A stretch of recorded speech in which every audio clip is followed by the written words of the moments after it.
This is the first week, and it's all about kind of getting our bearings. It's very easy to just start diving into a ton of work.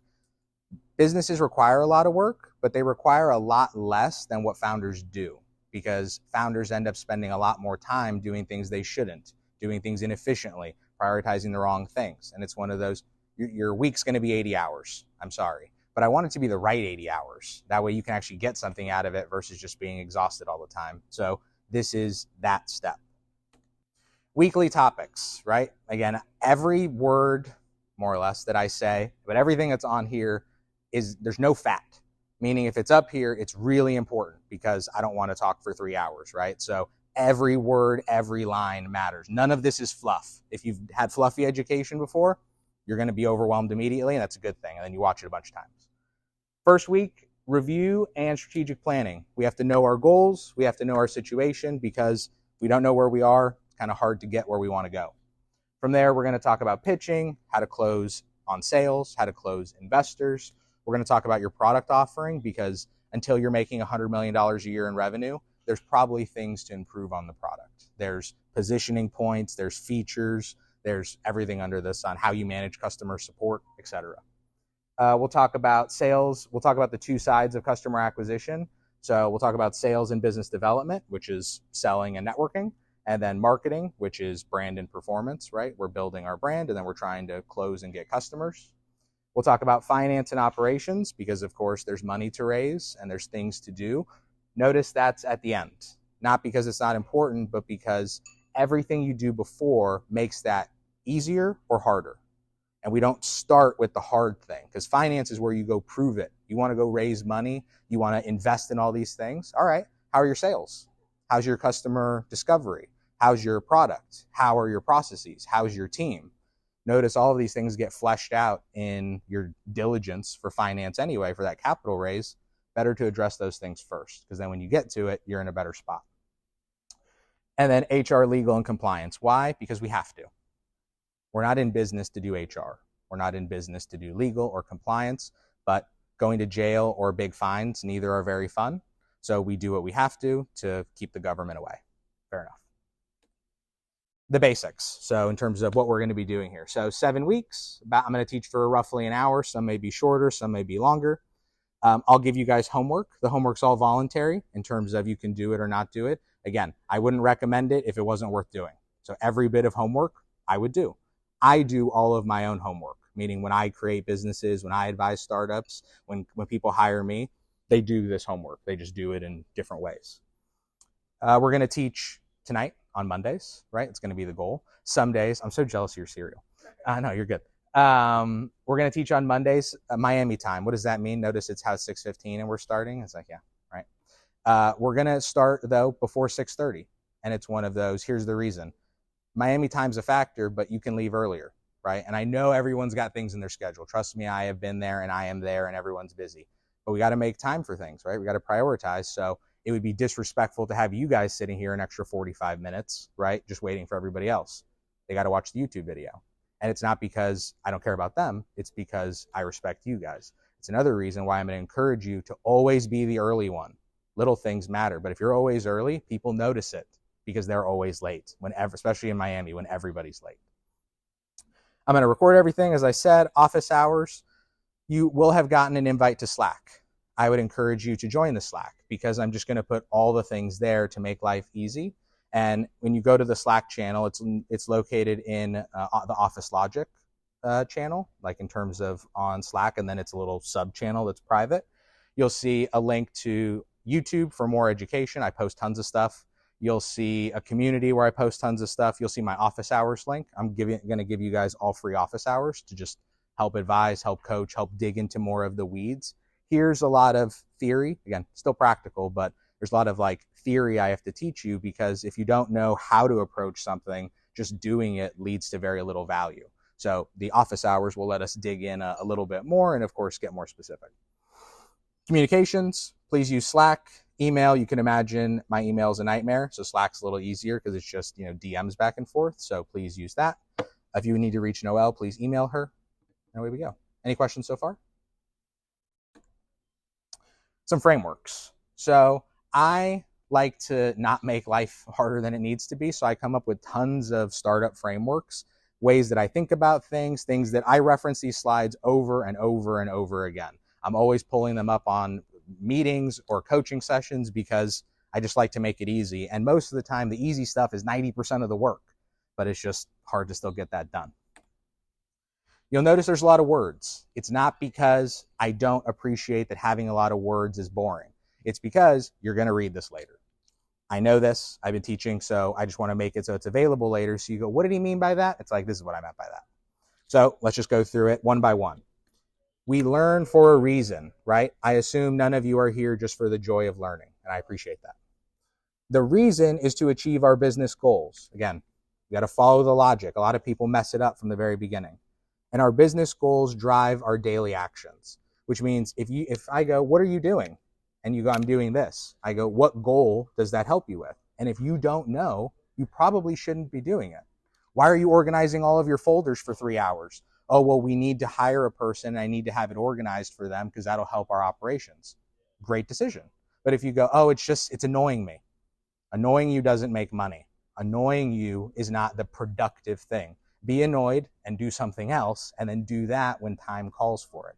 Not because it's not important, but everything's important. If it wasn't important, it wouldn't go on the to-do list. Just a question of what you get done on that to-do list, because it never ends. Near-term actions done at 7 out of 10 quality go live. What does that mean? If you would give it a 7 out of 10, if you would give it a C, right, in the US grading system, it passes. That's your sales, that's your marketing, that's your product, that's your website. Why? Because beyond you knowing there's no typos and the graphics aren't wrong and this, it's not for you to decide if your customer likes your product. You need data. And spending an extra 100 hours going from a 7 out of 10 quality product to a 10 out of 10, or what you think's a 10 out of 10, one, you're going to be wrong because there's going to be changes that need to be made. And two, you're going to spend hundreds of thousands of dollars in time building things that you may not need. You could have had 100 customers vetting, or what if they just loved the first feature and instead of being 100K, in the bank or in debt, you're 100K up in revenue and contracts. These are little things that mean completely different months for you if you're focused on sales or you're still stuck in the weeds of development, trying to make it perfect for who? I don't know. So some initial lessons. Done doesn't mean done well. And done well doesn't mean perfect. One of my favorite books is East of Eden, John Steinbeck, and there's a great quote, which is, and now that you don't have to be perfect, you can be good. It's like, yes, that right there. There is no perfection in startup land. It's perfect when you sell the company and the money clears the bank account. That's perfection. Until then, improvement, improvement, improvement. Why? Because the system can be better. We can always help our customers more. We can always improve our brand. We can always make our business easier to run. These things continue until it's not your responsibility anymore. Being busy is easy. Making progress is hard. I don't buy, I'm busy. I appreciate that you're busy, but I assume everyone's busy. But I assume that what you need to do, and the reason you're doing this startup, it's worth sacrificing an hour of sleep. It's worth making the priority. It's worth doing the homework that doesn't seem worth it, but then 6 months from now you go, wow, that was really worth it. And I know because I've been teaching long enough to have these conversations. So trust me when I say it's actually worth it. Most founder expectations are wrong. And that's a good thing because it lets you know your first inclination doesn't have to be right. And often it's not right. So the example is, we need $3 million for our first raise. Maybe not. It's going to take a month for our first raise. Maybe not, right? We need to have a team of 12. What if 4? Right? We need to have 10 features. What if 2? It's not about that you're always wrong, and it's not about that you kind of have to be perfect, right? But it's an appreciation of, hey, am I really trying to be right here? Am I trying to learn? Am I not just assuming that I'm right because it seems right, instead trying to really think practically about my situation? Like, I want you guys to win. This is not theory. This is not like, oh, this was like a fun lesson. No, in weeks, I want you to have money. More money. So we have to be really focused on this. Most founders mess up the basics. The ABCs are difficult. They are incredibly difficult. So when someone shows me their website and they're telling me about their most advanced product, all these things, and I go to their website and there's a typo, The end, right? You need to get the ABCs right, because if you don't, why would I believe the advanced stuff? You have not proven that you know the ABCs. And here's the nice thing. Most people mess up the ABCs, which means if you just get the basics right, you're literally in the top 10% automatically. Because most people, especially if you stop doing all the things that you were doing wrong, you're going to see everybody else still doing those things. And you're like, oh my God, they've been living the same founder month for 6 months. I have new things happening every time. Hi, Dougie. Perfect. Theory plus practical. Next framework, pursuing the optimal. What does that mean? The best you can with what you have, with what you know, to the best that you're capable of. I don't expect perfection. It's impossible, right? But I also know there's things that can be done. No one ever has no resources, because you have time and energy and speak English. We can figure it out, right? But that doesn't mean that everything's on the table. It means you have to be realistic to your situation and go, listen, an inch or a mile, whatever, I'm moving forward. And you just keep inching. So first, the best you can. We talked about this, 7 out of 10. As soon as something is 7 out of 10, it has to go live, because you just need to collect data. You do not want to spend your life in the lab. It's a bad place to be. Figure out if your process works. Figure out if your product works. Figure out if your sales process works. Like, you have to test things. What you have time, you may have money, you may have some energy, right? You might be exhausted. The way that I always frame it is every startup, until you're really well funded or profitable, has the lost in the desert mentality, which means unless we get to resources, we might die. And dying means running out of money, and there goes the business, right? And that's the most important thing. Don't die, which means don't run out of money, right? Which means we have to get resources. And resources aren't just money. Sometimes it's product, sometimes it's customers, sometimes it's investment, sometimes it's some other form of traction.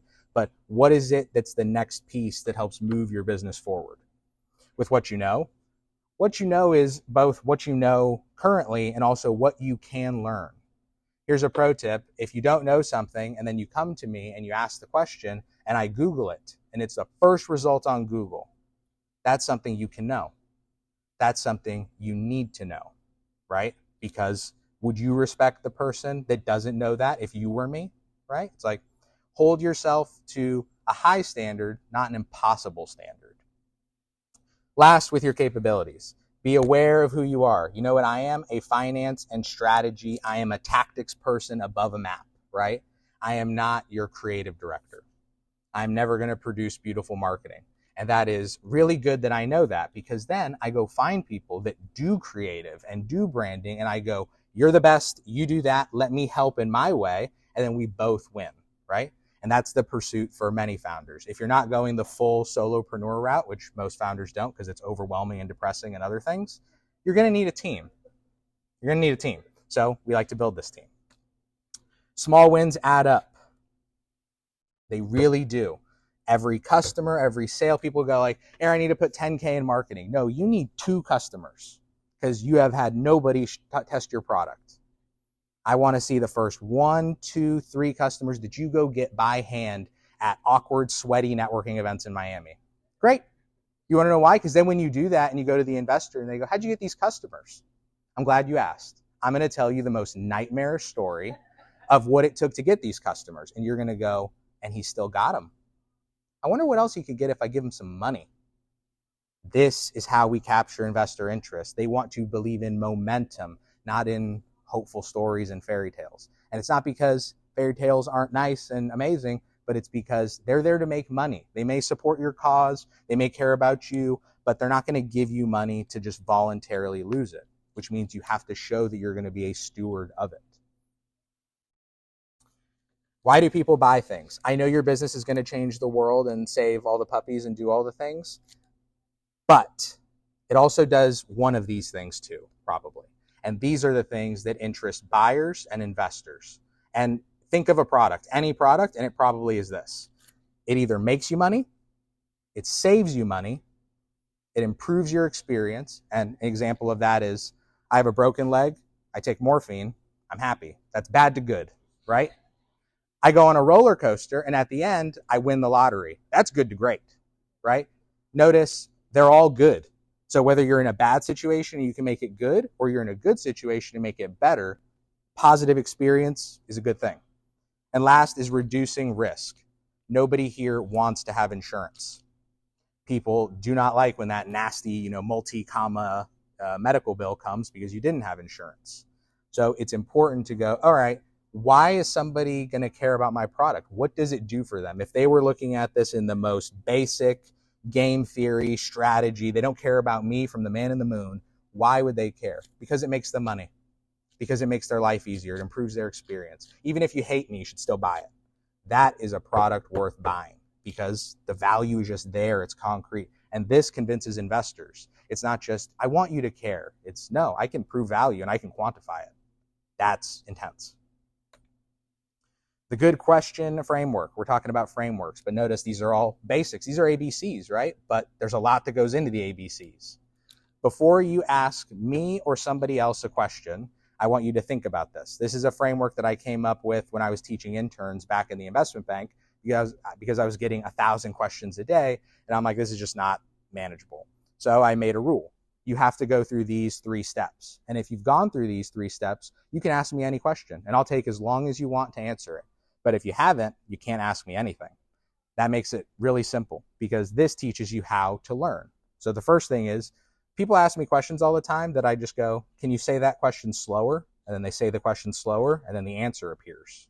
It's like, all right, did you need me for this, right? And more than that, it's what other problems do you have that the answer is right in front of you that you haven't solved? Are there 10 other things that are obvious that you could fix right now? Please go fix them, right? These are good things. The second is, did I Google it? If you're talking to me about industry statistics and you don't know the industry statistics on the first page of Google, that's a problem, right? It shows a lack of preparedness fundamentally. We have ChatGPT. We have YouTube. If you go, I don't understand something, that's fine. But if you go, I haven't watched a video, I haven't asked ChatGPT, I haven't Googled it, well, it just sounds like you don't want to know it, right? Which, again, notice I'm not watching creative art things. It's because it's not that I don't want to know it, it's not my skill set. I should have an appreciation for what it is and what value it provides, but I probably shouldn't sink 1,000 hours into it. I should find someone that's competent and have them do it, then everybody wins. But I'm still willing to get the understanding because once I have understanding, now I can engage with that person a lot better and hire better because I know more. The more ignorant you are, the more susceptible to problems. Last, have I checked for a precedent? Think like legal precedent. Here's the easiest example. People come to me all the time and go, I don't know how to do my financial projections page. And I go, totally fine. Have you Googled financial projection pitch deck page? And the answer is no. And then we do it because I make it awkward. And then we look at it and there's just 1,000 options. Half of them are perfect for them in their same color scheme. It's like, use the internet. It is so underpriced. The internet could be $1,000 a month and it would be underpriced. Like, please use the internet. Not because I don't want to help, but because there's infinite questions. So it's one of those, like, I can only answer what I can literally answer. The rest, we need Google. This is in red. This is homework, right? This is a key thing. Value proposition. When I ask you, what is your startup? There should be no pause. You should almost cut me off because you should have expressed it. And when I say startup, it includes small business. I'm just always in startup brain, but it's every business, whether it's a painting business, a consulting business, a software. I adjusted this whole presentation so it's aligned for everybody. But fundamentally, who are you? What do you do? Why does somebody care, right? 2 big use cases that I like. 1, you have to explain your business like 1,000 times. If you have to keep thinking of how to say it, it's just, you're going to say it wrong. You're not going to know what to say. You're going to fumble. But if you just have just like a quick draw of here's like the 5 ways I describe it, now you're prepared for your most common situations. You're in a good spot. The other way is it's about A/B testing, meaning you go, Aaron, there's these 3 features that I love in the business. Great. I want you to go introduce yourself to 10 people each. And for each one, you're only going to mention 1 feature. And I want you to tell me what's their emotional reaction from all of them in that sample size of 30. Do one of them, like one batch, they all light up and give you their contact and one is completely bored? That's way more data and way more information than you had 30 conversations ago, right? And notice it comes from a very simple formula. Formulas on the right. Again, I love formulas because why think? Let's just be productive. What you are, who you serve, what you do, what the result is, difference to the competition. This is your whole business, right? There's more, there's team, there's culture, there's blah, blah, blah. But this is the business. We're a SaaS company who serves insurance companies. We help them improve their business operations, which leads to them saving 30% a year. And we're way more efficient, productive, and scalable than the competition. That wasn't even good, and it's probably still more clear than most of the pitches that you guys have heard, right? Because there's a flow. There's every word. Notice my pitch ended quick. I'm already done, which means I can start to see what that person's saying. Because what if when I go, we help insurance companies, I see those eyebrows pop. I go, looks like I got a little bite. Now I need to go fishing more. I need to go, oh, do you know people in insurance? Do you work in insurance? Are you an insurance lawyer? Notice you gave a little finite focus and you got to learn from it because you gave yourself constraints. It's a good thing. Here's an example. I just used Uber, but not Uber, right? So that way you have a reference for later. I won't spend a ton of time on this because there's many other things to go through, but value proposition, definitely create one. Come practice it with me in office hours. It's a good time. A few more lessons. One, self-sufficiency is critical. If you're always relying on others, you're going to fail. And it doesn't mean you can't rely on others, but it means you have to be able to help yourself as much as you can. Sometimes that only means a little bit. Sometimes that means a lot of bit. I don't care which it is. I just care that an inch or a mile of progress was made, because it's the classic, I think it was like Dave Chappelle who talked about it. He goes, when my car broke down and I just waited for people, nobody ever came. Like I was just sitting on the side of the road. But the second I started pushing, 5 other people showed up. It's like, yeah, because people want to support people that are helping themselves. Balance. Now, this is a key point because founders hear that and they go, oh, it's all me, one-man army. It's like, you need to balance self-sufficiency with support. You can't be everywhere. You can't be nowhere, which means you have to pick where you're going to be. And where you are gets your focus. And where you're not doesn't get your focus, which means the things that you're not doing need to be done by people that you trust, people, systems, processes. You need to have oversight on what's done away from you, not because you want to be a micromanager, but because what you don't want is what happens to many founders. You have a bad employee for 3 weeks and you find that out on the 3rd week, not the 1st week. And what if you're paying that person? What if you're paying that person out of the limited budget you have? These are bad things, right? Because of you, not because it's your fault, but it's one of those like, you're limited resources. I don't want you to run out of resources. Number 3, limited resources. Everybody has it. Limited time, money. You may not have network. Few resources or limited resources does not mean no resources. You can start from absolute zero. And I mean, no website, no network, literally no nothing. And I say that confidently because when I moved here, my first networking event I Googled. It was for free at a bar. That was day 1. And event by event, and network by network, and value by value, here we are. Now, mind you, it didn't take 5 years to like start teaching things, but it's one of those, it came step by step. It was not, I'm here, I have network. It's like, no, I'm going to have 100 awkward conversations. 2 are going to be good, but those 2 now are stable 5 years later. Those were a worthwhile 2 to find. Only ever be 99% certain. What does this mean? It means a lot of founders have hard heads, and that's a good thing, right? But it can also be a bad thing, because when you're always right, are you really always right? How many times have you been absolutely certain where you left your keys? All right. So that means you shouldn't be. I feel like it's not. Is it picking up or no? Okay, cool. You shouldn't be overly convinced on basically anything, because this is your business. We're trying to do like multi-million-dollar things. Double check everything, right? It really matters. And it's always good to consider, hey, most of the time I'm in the average. I'm in the 99%, but sometimes I'm not.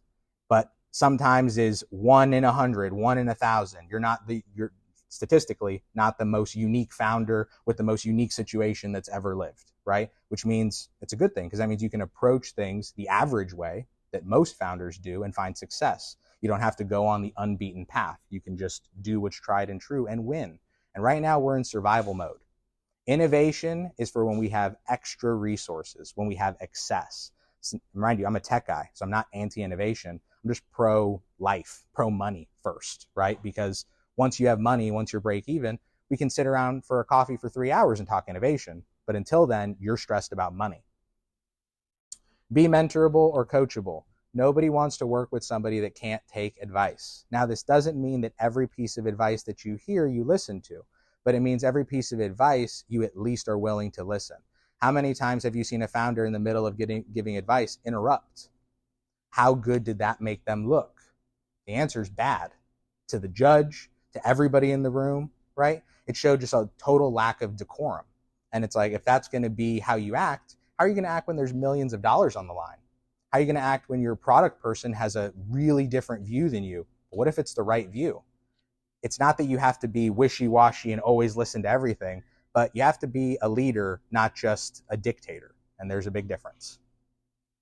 Negative feedback is more important than positive. It's always good to hear good things. We love good things, right?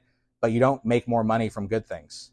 You make money because someone goes, oh, your platform's okay, but this part annoys me. And now then it doesn't annoy them. And now they use it more often. And then they're using it and their friend comes over and sees it. So yeah, you may have fixed one feature, but you got 2 customers.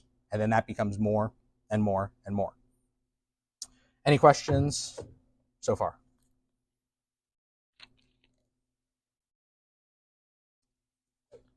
I told you I was going to talk a lot. Now let's talk about main education. That was all set up. It's all set up so much. And there's still more setup, but it's fine.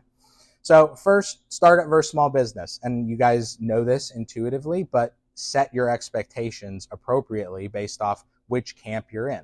And most people aren't fully in one camp or another. They have tendencies of both, but it's kind of good to know, am I 51% a startup or am I 51% a small business? And small businesses, remember, small is not very small. That means less than 100 employees. You can have $100 million with 25 employees. So you have to remember, small business doesn't mean small business. So when we think startup, super growthy, 10, 30% a month. You're selling to millions of people, not 10. You're trying to make tons of consistent revenue. You're raising growth capital. You're trying to invest, right? That's the startup life, which means if you tell me, Aaron, I'm a startup, I go, okay, so you're planning on raising money. So you want to sell your company. So you want to bring people on for an option pool. So you want to do this. And you go, whoa, whoa, whoa. Well, I don't want to do any of that. It's like, okay, well, those are the things that startups do. That is the expectation that you're setting when you say, I want to go raise funding and be a startup and do this stuff. It's one of those, notice you only knew you were saying the first part of the sentence, but the whole back half gets said as well, especially if you're talking to an investor. If you're not taking investment, you can do what you want. It's free play, right? But if you are taking investment, whatever kind, you have to make sure you have the right expectation. It's a startup kind, they're going to look for the exit.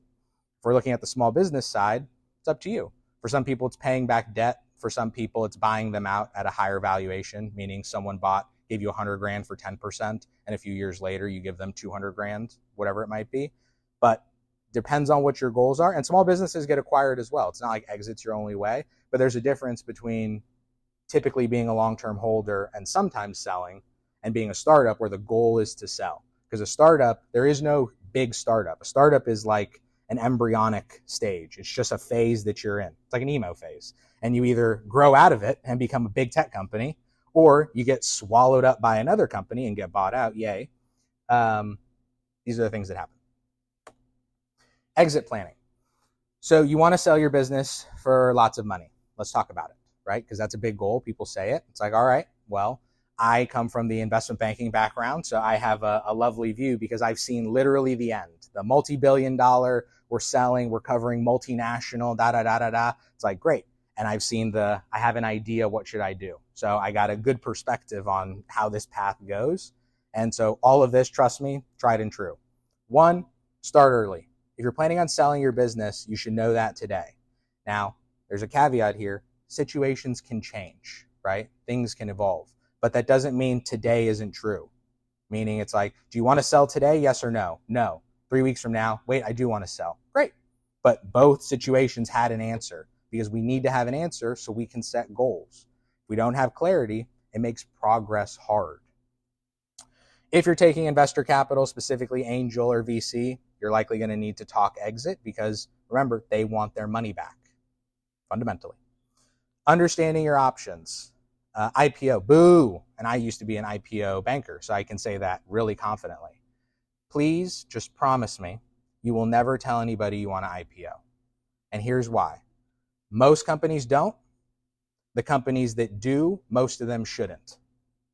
So that means that even the people that get through it were probably wrong, because raising money is a very specific thing. It means we're going to go buy a bunch of companies. That's why we need stock. We're going to raise tens to hundreds of millions of dollars. So we need stock. We're going to start paying dividends. We need stock. We've raised 100 million in investment and it's too big to exit. So we need to go public. So that way we have shares. So that way investors can sell out. Now, some of that, maybe you guys didn't even understand. And again, whatever. Notice how complicated that is. Notice how you haven't thought of any of those things, which is fine. Don't say IPO, right? If it's time to say IPO, I will help you sing it from the grandstands, but that is years from now. That is tens of millions of dollars from now. Unless you're a super advanced biotech, I would just recommend focusing on the M&A, because do you want to wait 10 years to go public, or could you get handed $25 million in 3 years? Take the 25 million. Let's see, on the buyers. Buyers, there's really two types fundamentally. There's the rich people, which is private equity and family offices. So they buy businesses, they help grow them or scale them or hold them long-term, and then they sell them again. It's one side. Then there's the strategic. So it's when one cookie company buys another cookie company. They not only take out a competitor, but they get their intellectual property, maybe they get their sales, their customer base, whatever, right? So notice there's different reasons why someone may want to buy. Some may want to buy you because it helps make their business more valuable. Some may want to buy you because they think that you're undervalued and they can triple your value and then sell you. Different reasons to buy, different sales messages, different companies. Build your value. So you want to get sold, or you just want it to be on the table? Focus on long-term value. That's what they're buying. The way to think about it is like this. If someone's buying you, they're not buying you because that's the end of your valuation. That would make a pretty poor investment, right? They're buying you because you're selling, I'm a $100 million company that's going to be a $1 billion company in 3 years after you buy me and do your things. That's why they're buying. So there has to be meat on the bone. If you're at the biggest scale, why would someone buy? To ride the wave down? You have to, that's why it's always good to sell on momentum. That's why you'll see a lot of companies exit on behalf of big news, because that's when they're going to get the highest valuation. They don't want to wait till sales slows and COVID 38 hits and blah blah blah. Like, they don't want that. They want to make the money. It's my money and I need it now, or whatever that commercial is. Due diligence, comprehensive. I mean comprehensive, like a medical exam, like every legal document you've ever even thought of signing. Every contract you've even verbally mentioned. Verbal is a big deal. Don't make verbal promises. That comes up a lot in legal cases these days. If you're trying to sell your company, you need to have proper records, because they're going to want to know what happened, who sold, what happened with this debt, how'd you transfer the company? You moved from New Mexico to Delaware. Why did that happen? How did that happen? Why did your share count change? And this is not now. This is your company 3 years ago, talking about decisions that you made 5 years before that. Good luck finding or remembering those things. You can do it today.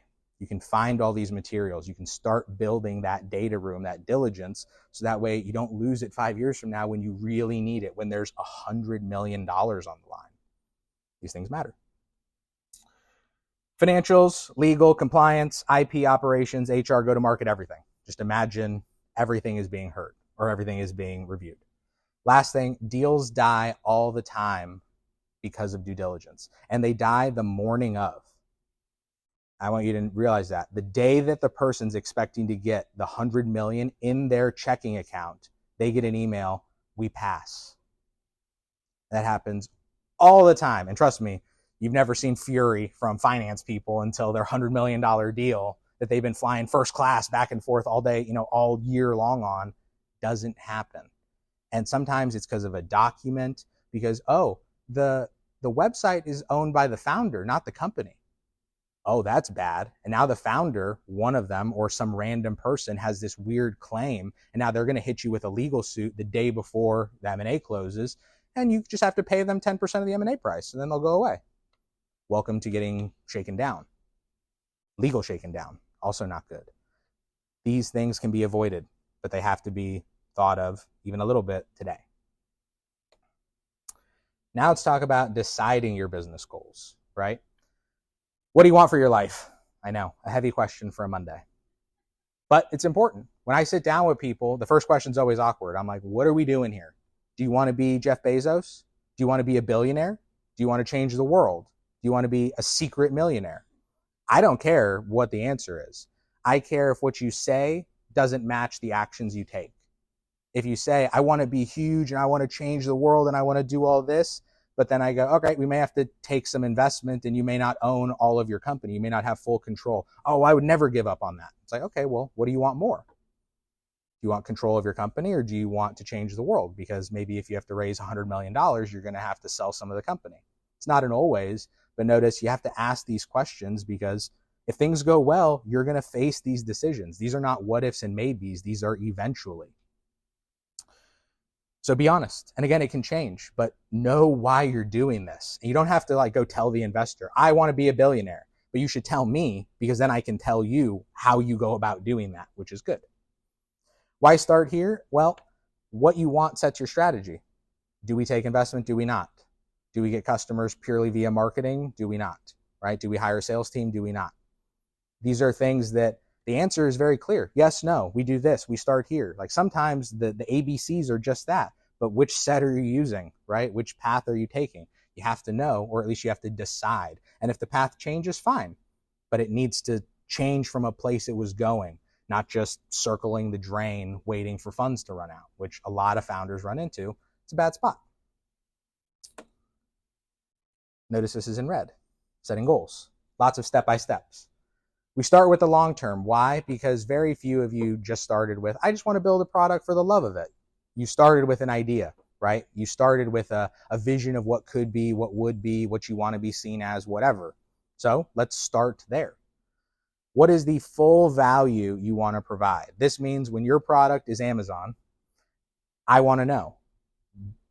It's not going to be Amazon tomorrow, but I want to know that Amazon's the end goal because that helps plan today. Land and expand models are very effective. Means you don't have to be everything at once. You can be one thing, be great, and then people go, well, they're great at that. I wonder if they're great at this, right? Think of how many different products, what is it, like Yamaha makes. It's like, well, their jet ski was great. Let's try this baby grand piano. People, trust extends vaguely and weirdly, but it always extends. Better to have finite market with tons of trust, tons of customer support, and then expand it than try and be everywhere at once, get no customers, and be upset. Short-term value. When I say short-term, I mean short-term. The next 24 hours. Things can be done. Your business can be different. You can send 10 messages on LinkedIn tonight that tomorrow change your whole business, your whole industry, change everything. But it's up to you to do the tasks. Sometimes it's as close as 24 hours. Max, I'm looking like 1 to 3 months. Because you can't wait that long for a check-in. Startups live and die in hours and days, not weeks, months, and years. So we need to think like that. For example, here's an easy one. If you have a task on Monday and then it's like, oh, we're going to have a check-in on this next Monday because that's when we need to. It's like, well, could we check in on it tomorrow and have it done and move on to the next thing? Are we trying to stay busy or are we just trying to get everything done and get to the end? Because what if you could have 3 employees by the end of this year and make your life easier? Or what if you're still spinning, doing the same things because you refused to not change what you were doing? Create SMART goals. I'm not going to go through the framework. Why? Because YouTube. Because there's tons of resources on this, and it would be a bad idea for me to teach you when it's very easy for this to be learned. Specific, measurable, achievable, relevant, time-bound, pretty clear. These are your goals. Any questions there so far?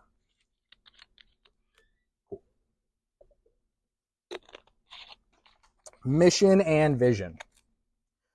The reason we talk about this is because this is also a place that founders often start. I want to go straight to sales, product, and everything else, right? But founders start here, so we have to start here. If you don't have a mission and you don't have a vision, I would recommend creating one, not because it has to be perfect, not because it needs to take you a couple years. You could have it done before you leave here today if you don't have one. But having one and then being able to iterate on it is incredibly powerful. So here's the basics. Mission defines the current business scope and purpose. It's what you do daily. Keeping it simple, Slack. We make work life simpler, more pleasant, and more productive. Notice they didn't have to talk about changing the world. They didn't have to do this. They just focused on who do we help? What do we do for them? How can I express it clearly? Airbnb, to create a world where anyone can belong anywhere. We help people sleep places, like whatever. We can get from we help people sleep places to that, right? But if we don't have anything, it's really hard to just, whimsy some a beautiful statement. Same thing with vision. Think of mission is tactical, vision is the long term. If your mission works, if you succeed in your mission at scale, if it's 100 million people, 1,000 businesses, whatever, what does the world look like? Well, Tesla, to accelerate the world's transition to sustainable energy. If they go and just pump out electric cars all day long for the next 10 years, will that be true? Yeah, it's a great vision to me. Why? Not because it's perfect, but because it at least sets north, northwest. All right, we're aiming, let's go.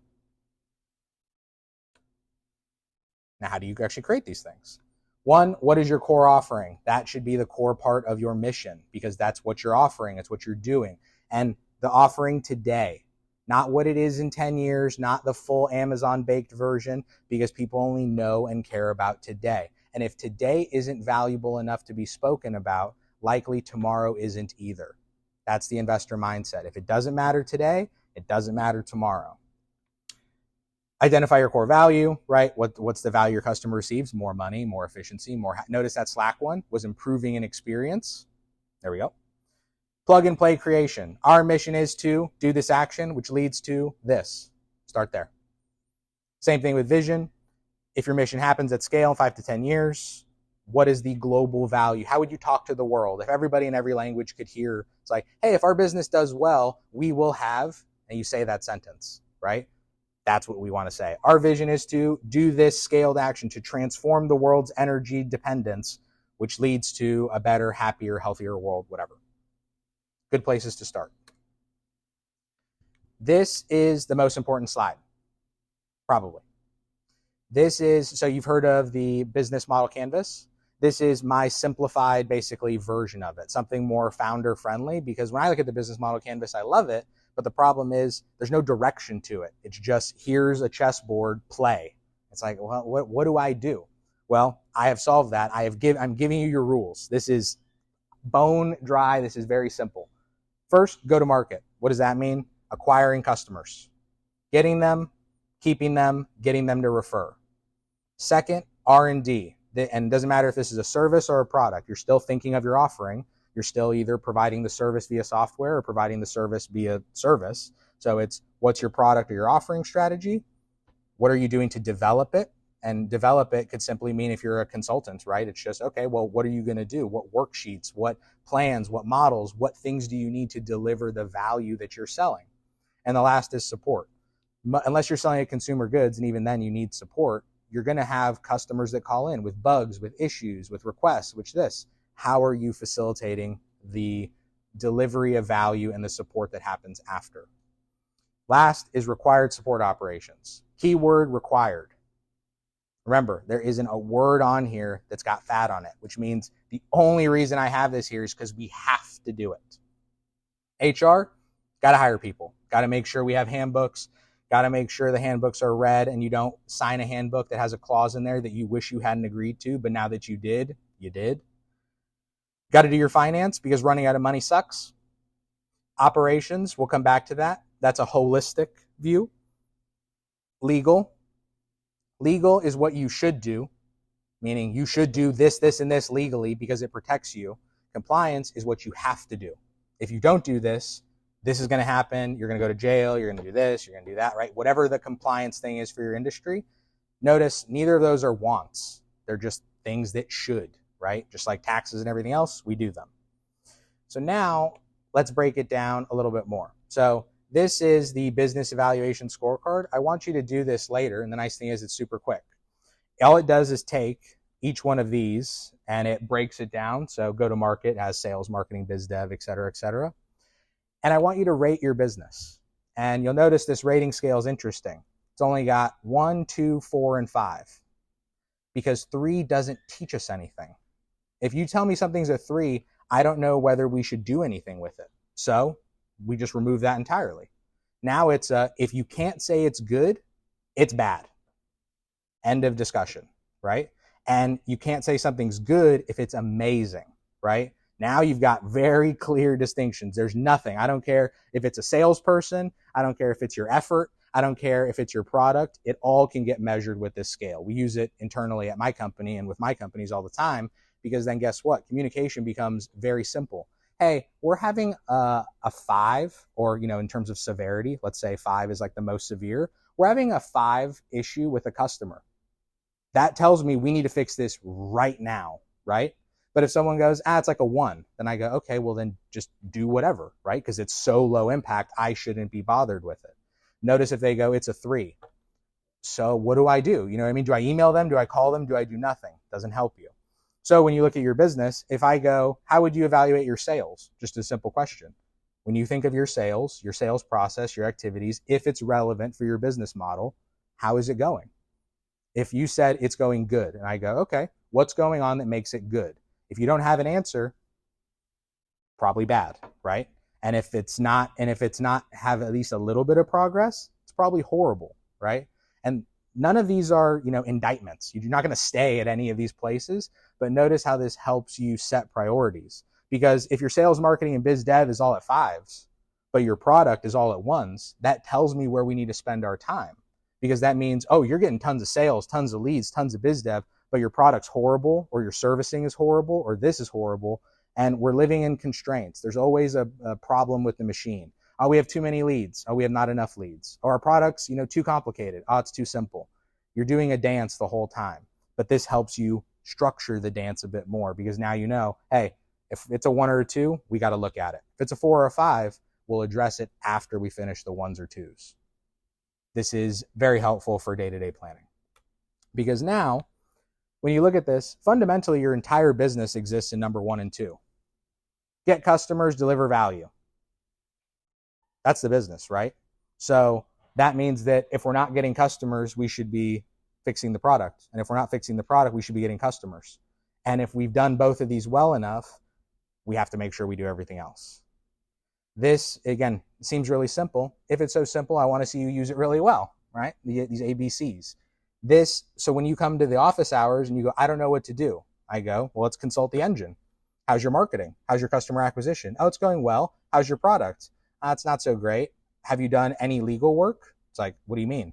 It's like, okay, well, product and legal definitely need to be addressed because customer acquisition is going fine. We can start making decisions. We can start getting things done. Startups are 1,000 little things. There's no one big decision, because even the biggest decision you make will just be one of many that you've made over the years of doing it. Any questions on this? Operational efficiency. What does that mean? It means improvement over time. The reason that I highlighted operations here is because operations is holistic. It's everything in your business. It's not, you don't just have, this is ops where we file paperwork. It's like, no, your operations, which fundamentally are your team, your systems, and your processes. Who is doing the thing? What system or thing are they doing it on? And how are they doing it? Once we have that information, we can automate it, we can hire out for it, we can systematize it, we can do things. But if we don't have one of those things, we're in trouble, right? If we don't know the skills we need, we don't know the process, it becomes hard to improve.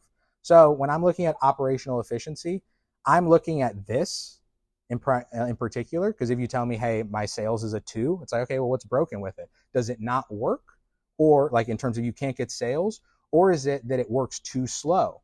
It's like, okay, well, it works. We need to make it better. That's an operational efficiency plus like some sales tweaking. So my question is, do we need to improve the script, or do we need to get you a CRM? But notice we have things to do. There's no, I don't know what to do. It's like, no, we're going to fix one of these. And then if that doesn't fix it, we're going to fix the other. And then if that doesn't fix it, we're going to fix the next thing. We just keep churning, because here's the thing. Were you not going to get a CRM eventually? Were you not going to improve your script eventually? All of these things, everything needs to get through 100 times over and over. You're just going to keep cycling this for the whole business. So it's just, which is the weakest? We have to do our taxes. Have to do it. Our products kind of sucks right now versus the competitors. How do we differentiate? Like, you're just constantly basically putting out fires on this map, which is a good thing. The goal with operational efficiency is to identify the team, the systems, and the processes. And we're not trying to get from 1 to 1,000. If you tell me that in office hours, I'm going to just go boo. I'm going to be so bored. I want to know how you get from 1 to 2, and then 2 to 3, and then 3 to 4. I love increments of 1, because once we have 3, 4, 5, you know what those are? Case studies. You know what we can do with case studies? We can market them. And once we have case studies in marketing, we can have scaled customer acquisition. But notice I'm not getting the thousands until I get the 5. And the 5 get you the 1,000. It is not the 1,000 that gets you the business, always. The balance of workflow efficiency versus automation. Not everything should be automated. This is one of those things. Sometimes people either automate something that shouldn't be because it loses something. The example is customer support. How many customer support things have you engaged that have become too automated, where it actually reduces your experience? It's like, okay, well, remember, the people you're dealing with this on are probably huge companies you have no choice but to deal with. They have the choice to deal with you, right? And you have the choice to deal with your own operations internally. If finance is a nightmare, it doesn't mean you should automate every aspect of it, but could you build a system, a little checklist of the 3 things you need to do financially every week, and then just do an accountability session with somebody that you know on your team and get it done? And then eventually, could you have somebody else do that and send you the report? And then eventually, can someone else get that report? But it doesn't start until that little checklist starts, until the little actions begin. So if you go, Aaron, I worry my goal's too small, it's probably perfect sized. It's probably the perfect size goal. Second piece, be mindful of tech integration. Remember, not all tech is created equal. Just because you get something doesn't mean it's going to work really well or it's going to play nice with all your other tools. So before you dive all into, we're going to go all in on Monday, all in on this CRM, all in on whatever, take a minute and be like, what is the scale? Does this work at scale? Is this my forever system? Is this one system I need? Is this system going to take 50 hours to get onboarded to, and it's going to provide 2 hours of value? That's not a good investment, right? Some things don't need to be made better yet. Everything needs to be made better, but not everything needs to be made better immediately. Another homework. This is all about identifying which processes that you know are broken. Because let's start with a list, right? Again, the list is never ending. This is just the first version, so may as well start here. So first, what is being done inefficiently?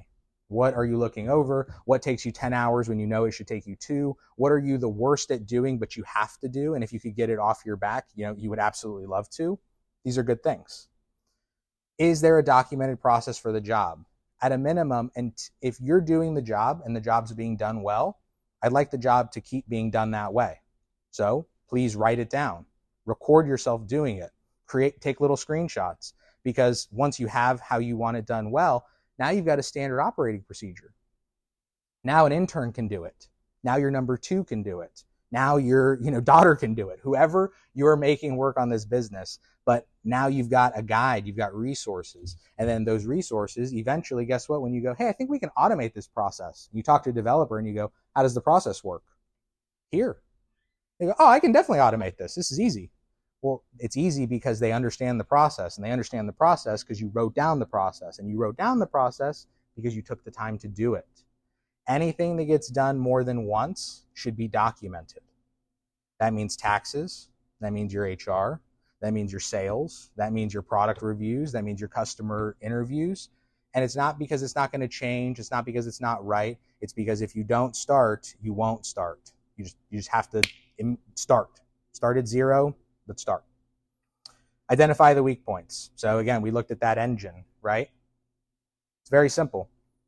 How's customer acquisition? And remember, this is customers vague. If you're not getting customers, maybe they're leads, maybe they're customer interviews, maybe they're case studies, again, whatever it might be. How is the acquisition of what you want going? Okay. Is your product good enough to justify you going out and getting sales? Because if your product's broken, other than doing customer discovery, it's better that you spend time on the product to get it ready enough to go start selling than sell a bunch and have no product to give them, right? In a perfect world. Doesn't mean it's going to be perfect, but it means you can understand the optimal strategy in that way. Automation. We only automate things under specific circumstances. And I say this very confidently because one of my close co-founders is an automation guy. So I reviewed this thoroughly with him. First, Is the process proven? Lots of people automate stuff that they have no idea if it works. It's like, oh, let's automate this sales process and build this whole funnel. And I just go, well, how many customers did we get? They're like, oh, we haven't. I'm like, well, let's not do 30 hours of a thing then. Let's go get the customers first. What's the first part of the funnel? Let's do minimum that. Because if that's broken, the rest doesn't work anyway. Now we're getting a lot of people that watch our videos. Well, now we should probably have a form for them. Now we do a form. Now we do a demo. Now we do this. Oh, maybe the demo needs to come before the form. Let's try that.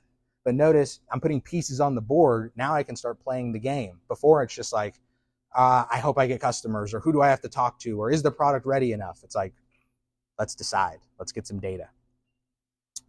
Is the process standardized? Which is simple. It's one of those, could you tell a developer, oh, in this situation do this, in that situation do that?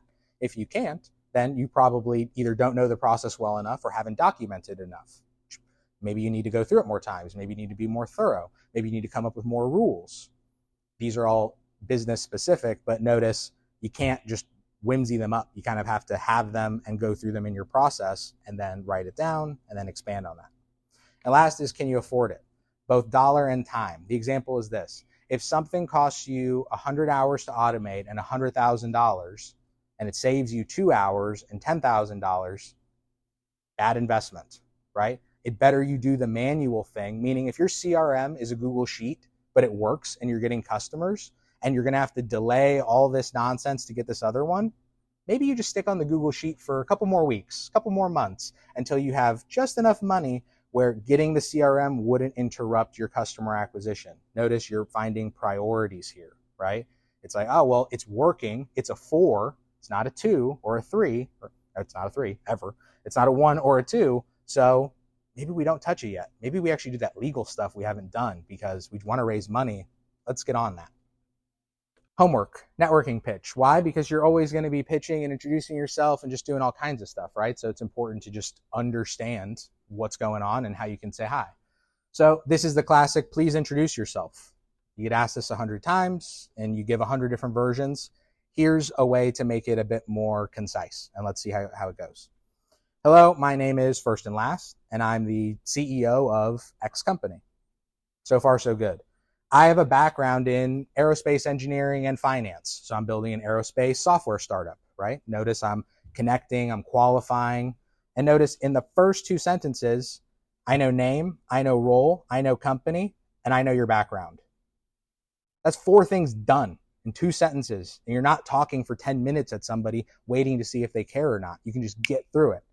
Hi, my name is Chavez. I'm the founder at Unconventional. I have a background in finance and business strategy, which led me to create my company, Unconventional. We provide coaching and resources to early stage founders. So what we do and who it's for, connect the two. We do this for, always for, because you're not just doing it for the world. Always connect it. We do this for the early stage startup community, which has led to millions of dollars in funding, success, product launches, etc.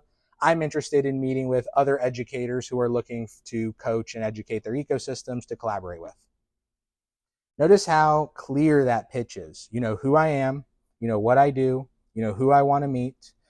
None of it sounded arrogant because I didn't go on for 10 minutes. We've all just heard people just going and going. And it's like, it's not that what they're saying is boring, but there's other people in the room, right? Read the room, be polite, be confident, but keep it moving. So this is very helpful. And here's the other piece. Just like you have to connect it, meaning what does your company do and for whom? I always, always, always and forever want you to connect this, action and impact. Meaning when you go, my startup does this, that's half the sentence, right? That's like your dentist saying, oh, them not connecting, brushing your teeth and white teeth. What if your dentist just said, hey, brush your teeth? That's it. You'd be like, why? Exactly. They didn't give you a reason to care. So why should you care? And in the same way, have white teeth. It's like, okay, well, that's not helpful either. Well, brush your teeth to have white teeth. Construction companies use our software to save money. We help diagnostic imaging places get their results faster. Action, impact. Every action has an impact. Define the impact. And if the impact can be powerful, quantifiable, valuable, notice these are very rich things. These are reasons to invest. These are reasons to buy, like as a customer. There are good things that happen when you have clarity. And it can change, but start with clarity. This is my stuff to connect because, of course, we'll all stay connected. Week 1 complete.